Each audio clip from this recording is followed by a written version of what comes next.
Well, hey, happy Saturday. I hope you have followed along all week long and you've been reading the Bible every single day this week. If you haven't, well, the videos are still online and you can go back and read them later. But today we are wrapping up with, honestly, if you've been coming to Access, for the past year or so, you knew there was no way I was going to let us get through a week of Bible reading and not read from 2 Corinthians chapter 5. So there's probably not much I have to say about this. If you want more detail about what we're going to read, you can go back and look at a series we did last summer called We Are Access. It's a 6-part series. In fact, you could probably just randomly pick a message anytime from them, and there's a pretty good chance we're talking about 2 Corinthians chapter 5 somewhere in there. But I just want you to read verses 11 through the end. In fact, you can even read the first verse of chapter 6 as well. But I've talked about this so many times. To me, this is one of the most compelling sections in the entire Bible, that because of what God has done for us, because of what Jesus has done for us, we understand our responsibility to the Lord. In my translation, the New Living Translation, he uses the word fearful responsibility. That's not like a God, we're afraid of you, but it's this healthy level of respect and awe and admiration for who God is. Because we understand that, we work hard to persuade others, that we have become ambassadors, that God has given us, kind of a new mission, a new life. He died for everyone so that those who receive his new life will no longer live for themselves. He's given us this wonderful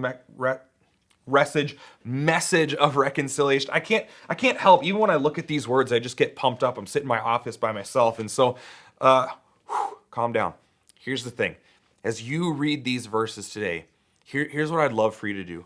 I would love for you to be honest with God. I do this often and say, God,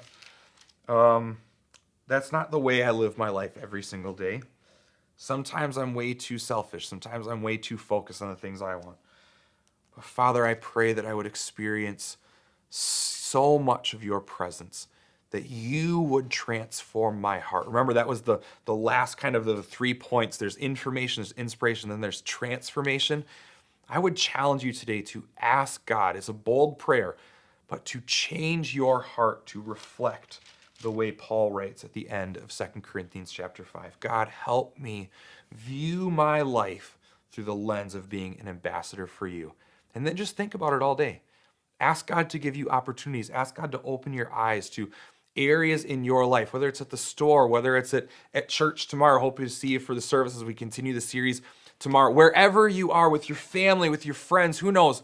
But ask God to help you be a better ambassador for him, to change you from the inside out. Not because you have to, but because you want to, in view of what God has done.